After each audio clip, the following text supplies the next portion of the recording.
अस्सलाम वालेकुम रहमतुल्लाहि व बरकातहू। मैं Mohammad Arshad, welcome my YouTube channel GM computer tech में आपको खुशामदीद कहता हूँ। अल्लाह तबारक व तआला से मैं दुआ करता हूँ कि आप जहाँ भी अल्लाह बाकी हुस्न व अमान मेरे हमेशा की तरह मेरी छोटी गुजारिश होती है कि आप मेरे इस चैनल जीएम कंप्यूटर टेक को सब्सक्राइब करें, साथ ही बेल के आइकन पे ऑल पे लाजमी क्लिक करें ताकि आपको हर नई आने वाली वीडियो की नोटिफिकेशन आप तक पहले पहुँचे और मेरी वीडियो को मुकम्मल वॉच करें और दूसरों तक शेयर करें। आज की वीडियो में हम ये सीख रहे थे कि हम कामयाब जवान पाकिस्तान जो स्कीम है, यानी कि गवर्नमेंट ऑफ पाकिस्तान ने कामयाब जवान के लिए जो अनाउंस की है, इसके ऊपर जो ऑनलाइन रजिस्ट्रेशन जारी है, वो ऑनलाइन रजिस्ट्रेशन कैसे अप्लाई करना है, इसका अप्लाई करने के लिए क्या तरीकाकार होता है और ऑनलाइन रजिस्टर अप्लाई करने से पहले हमें कुछ इंस्ट्रक्शन दी जाती हैं, जो हमें कुछ फार्म दिए जाते हैं, इसको आपने फिलअप करना है। वो फार्म कैसे फिलअप करना है, इसका क्या तरीकाकार होता है, इस फार्म के ऊपर कौन कौन सी अहम इंस्ट्रक्शन होती हैं, अहम इसके ऊपर पॉइंट होते हैं, वो पॉइंट इस वीडियो में आपको डिस्कस करके मैं बताऊंगा। वीडियो को अगर बढ़ने से पहले चैनल को सब्सक्राइब कर लें, वीडियो अच्छी लगे तो वीडियो को लाइक करें, शेयर करें और कमेंट्स में अपने राय का ज़रूर इजहार कीजिएगा। मिलते हैं इंशाल्लाह अगली वीडियो में।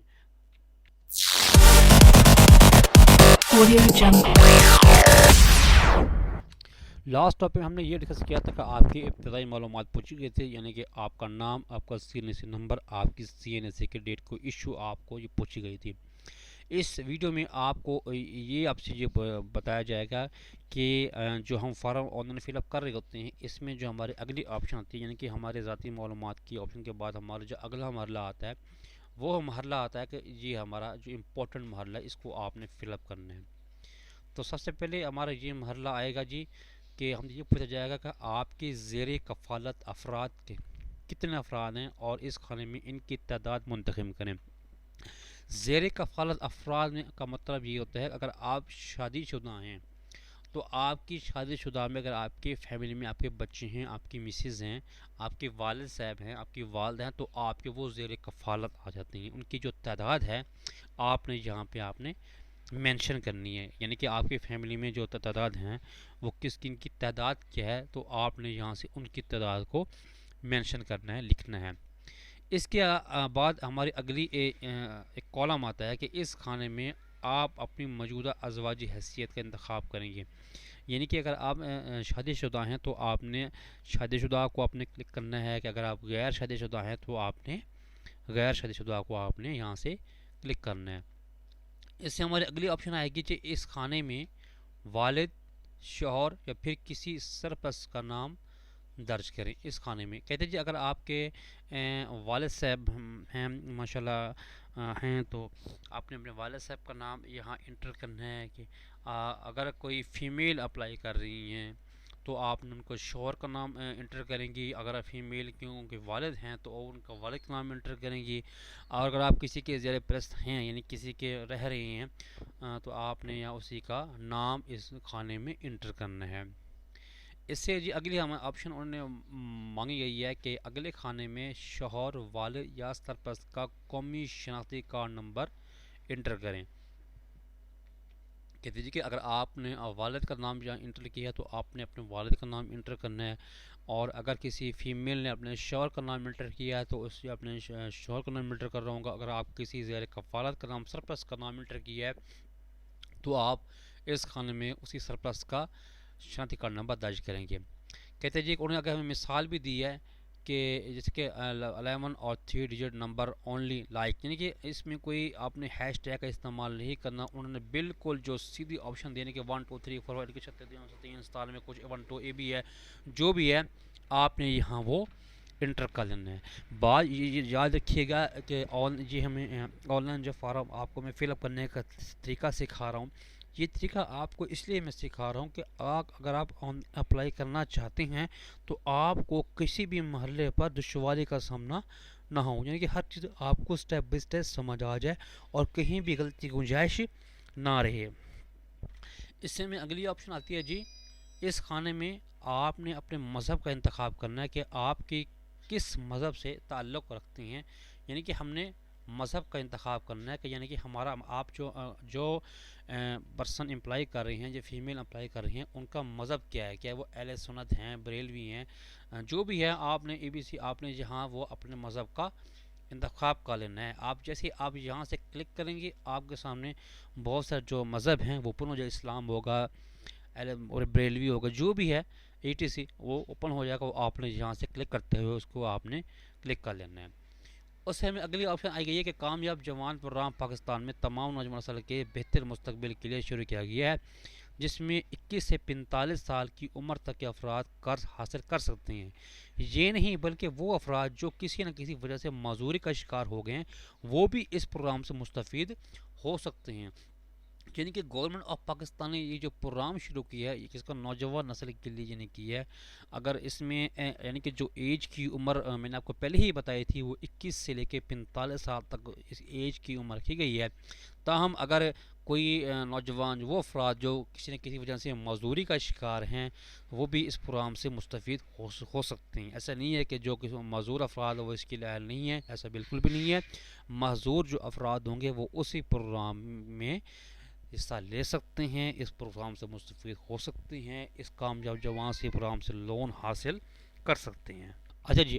अगर आप मजदूर हैं यानी कि जो एम्प्लॉय इसके ऊपर अप्लाई कर रहे हैं, जो नौजवान इस स्कीम के ऊपर अप्लाई कर रहे हैं, अगर वो किसी मजदूरी का शिकार हैं, तो आपने वो मजदूरी का ऑप्शन जो है इस्तेमाल करते हुए आपने यहाँ से कोई वजह देनी है। यानी अगर आप मजदूरी का शिकार हैं तो आपने यस पे क्लिक करना है, अगर आप नहीं हैं तो आपने नो पे क्लिक करना है। और देखिए इस खाने में अगर आप किसी की मजदूरी का शिकार है, तो ऑप्शन का इस्तेमाल करते हुए हाँ या नहीं का इंतखाब करें, यानी कि हाँ या नहीं। अच्छा जी, उससे जो अगला सवाल है यानी कि इस खाने में आप अपनी मौजूदा आमदनी का ज़रिया दर्ज करें जो आप हर माह कमाते हैं। यानी कि आप कोई कारोबार पहले से कर रहे हैं और आप उसी कारोबार से आप माहाना कितनी आमदनी कमा लेते हैं। फॉर एग्जाम्पल कि आप 20,000 कमा लेते हैं, 25,000 कमा लेते हैं, 30,000 कमा लेते हैं, जो भी है इसके ऑप्शन के अंदर आपने यहाँ से सिलेक्ट करना है, दर्ज करना है। और उससे हमें अगली ऑप्शन आएगी जी, इस खाने में अपनी औसतन आमदन बताएं। औसतन आमदनी का मतलब ये होता है कि एवरेज आमदन, यानी कि जो आपकी जो एवरेज तकरीबन जो अगर आप एक साल के अंदर आप यानी कि कमा रहे हैं 20 लाख रुपए कमा रहे हैं, 20 लाख तो नहीं कह सकते, आप एक साल के अंदर आप कमाते हैं 1.5 लाख रुपए या 2 लाख रुपए, उसको अगर आप यानी कि पर मंथ एवरेज पे आप अगर डिवाइड कर लेंगे तो आपकी वो पर मंथ की एवरेज निकल आएगी। मैं आपको फॉर एग्जांपल इसकी ये करके दिखाता हूँ। मैं यहाँ से एक्सेल कर लेता हूँ, जब मैं इसको मैं एक्सेल में खोल के आपको मैं तफसील से बताता हूँ। यानी कि आप एक मंथ में आपकी जो एवरेज पर मंथ निकलती है, यानी कि आप एक मंथ में आप कमा रही हैं जी 30,000 रुपये, 1 2 3 4, ठीक है जी। और 30,000 रुपये जो आपकी यानी कि सालाना जो आमदन हो गई 30,000 रुपये 12, ये आपकी सालाना आमदन होगी 3,60,000 रुपये, ये आपकी जो सालाना आमदन हो गई। अब आप 3,60,000 आपकी जो सालाना आमदनी है, इसको अगर आप पर मंथ पे डिवाइड करेंगे तो आपकी जो पर एवरेज है यानी कि जो आमदन की वो यहाँ से निकल आएगी, यानी कि पर एवरेज आपकी इसकी ये निकल आएगी यानी कि 3,60,000 रुपये और तकसीम करेंगे 12 पे तो आपकी पर मैं एवरेज यानी कि 30,000 ही है, तो आप पर एवरेज जो भी निकलेगी वो आपने जहाँ से ऊपर आपने क्लिक कर लेना है, टाइप कर लेना है, यानी कि पर बैग यानी कि पर एवरेज को आपने यहाँ से सिलेक्ट कर लेना है। यानी कि औसतन आमदनी, औसतन जो है मौजूदा माहाना आमदनी रुपए में, यानी कि जो आपकी मौजूदा आमदनी होगी आपने यहाँ से टाइप कर लेना है। इससे अगली हमें ऑप्शन आएगी जी, ये है जी, कहते हैं जी कि अगर आपको माहाना आमदनी किसी दूसरे ज़राए से भी हासिल होती है जो इजाफी आमदनी के ज़ुमरे में आती है, तो उस खाने में इस आमदनी को रुपए में दर्ज किया। यानी अगर आप कोई कारोबार कर रही हैं, इस कारोबार के अलावा अगर आप कहीं जॉब भी करते हैं, कोई और कारोबार करते हैं, तो आपने वो भी यहाँ से यहाँ आमदनी जो आपको हासिल होती है आपने यहाँ से इंटर कर लें। क्योंकि बहुत सारे ऐसे जो अफराद होते हैं जो बैक वक्त में एक या दो से करो तीन कारोबार कर रहे होते हैं, 2-3 जॉब्स कर रहे होते हैं, तो वो आपने इस खाने में दर्ज करनी है जो आपकी दूसरी आमदन है। इससे अगले में हमारे पास ऑप्शन होगी जो कि आपको मैं इंशाल्लाह कुछ अगली वीडियो में आपको बताऊंगा कि आपका किसी बैंक में अकाउंट है, अगर है तो इस बैंक का नाम, अकाउंट नंबर दर्ज करें।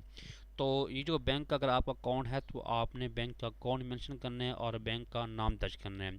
तो इस वीडियो को हम यहाँ तक ही स्टॉप करते हैं, इंशाल्लाह मिलेंगे अगले वीडियो में। तब तक के लिए ढेर सारा ख्याल रखिएगा। फ़ी अमानिल्लाह। अल्लाह हाफिज़।